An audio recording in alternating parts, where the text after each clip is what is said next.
ఆచి చికెన్ మసాలా. మరి ఇదే చంద్రశేఖర్ గౌడ్ మీరు నిలబెట్టి బీఫామ్ ఇయ్యాక క్రాస్ ఓటింగ్ మొత్తం జీవన్రెడ్డికి వేసినాడు. మీదే క్రాస్ బీడ్ అని అడుగుతున్నా. అసలు జీవన్ రెడ్డి గారికి జగిత్యాల నియోజకవర్గంలో 2018లో ఒక్క గ్రామాల్లో నాటి రాలేదు. జగిత్యాల టౌన్ ఒక్క వార్డులో మీద నాటి రాలేదు. ఈ ఎమ్మెల్సీ పరిధిలో 40 మంది ఎమ్మెల్యేలు మనం బీఆర్ఎస్ వాళ్ళకి గెలుస్తున్నాం.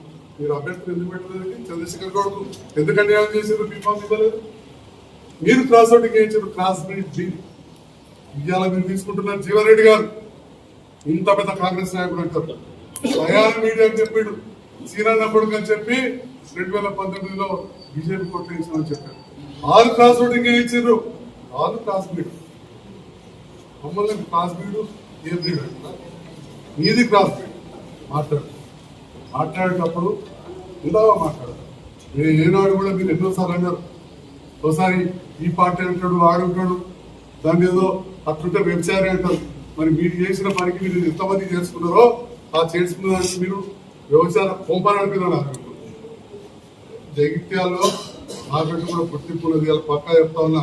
ప్రజలలో సర్వే చేయించుకొని సంజయ్ కుమార్ అనేవాడు అభివృద్ధి కోసమే ఇవాళ ప్రభుత్వంతో కలిసి పనిచేస్తుంది, మంత్రులతో ఎమ్మెల్యేతో కలిసి పనిచేస్తుంది. చేసి చూపెట్టిన పాత బాకీని ఎస్పీ ఆఫీస్ బొడ్డి కూడా ఉంటే బిల్లు ఇచ్చి కట్టించినాం. తాగాని లేదు, నీళ్లు లేవు, కరెంటు లేదు, బిల్లులు ఇచ్చినాం. ఆ డబ్బులు తెచ్చిన వేల మంది ఉన్నారు. 12.33% మాత్రమే బిల్లులు పెంచారు.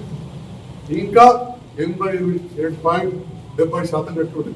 12% కట్టి మెడికల్ కాలేజ్ ఇచ్చినాను. 87% కట్టాలి. అందులో 40% బిల్లులు ఇచ్చి ఇప్పుడు పనులు నడుపుతున్నాయి. 2 నెలల హాస్టల్ అయింది. రోలవల్ ప్రాజెక్టు 30 కోట్లు పెద్దల లక్షలు ఇప్పించింది. పాత బాకీ నుండి ఈ పెద్ద ఇలాంటివి పోతే చిన్న చిన్న గ్రామాన టీఆర్ఎస్ జెండా మోసిన నాయకులు చిన్న సీసీ రోడ్లు, కుల సంఘ బిల్డింగ్లు గ్రామాలలో చేసి అప్పుల పాలయ్యారు. రేవంత్ రెడ్డి గారు కూడా దాదాపు 10 కోట్ల వరకు ఇప్పించారు.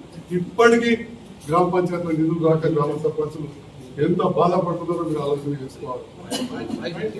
ఎంత బాధపడుతున్నారు.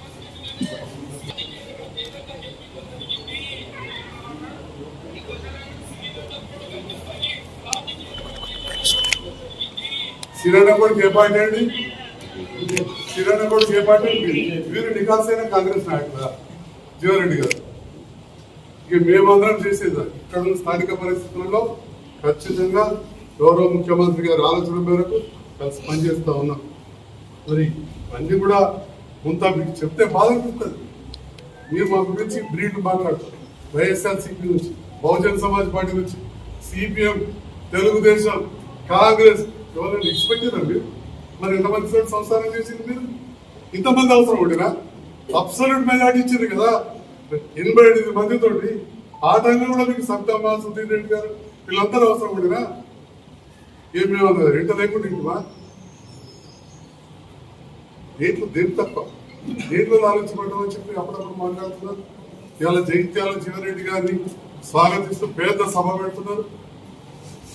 జీవన్ రెడ్డి గారికి జగిత్యాల నియోజకవర్గాల్లో 2009లో ఎక్కడ మెజార్టీ రాలే. 14లో డిలిమిటేషన్ లో కలిసిన రాయకల్ బీర్పూర్ తోటే, సలంగాపూర్ తోటే వారు గెలిచారు. జగిత్యాల ప్రాంతంలో పట్టణం చుట్టుపక్కల సంజయ్ కుమార్ కి మెజార్టీ ఇచ్చిన ప్రజలు 18 అంటే 1 సైడ్ చేసి 23లో 16,000 మెజార్టీ గెలిపించారు.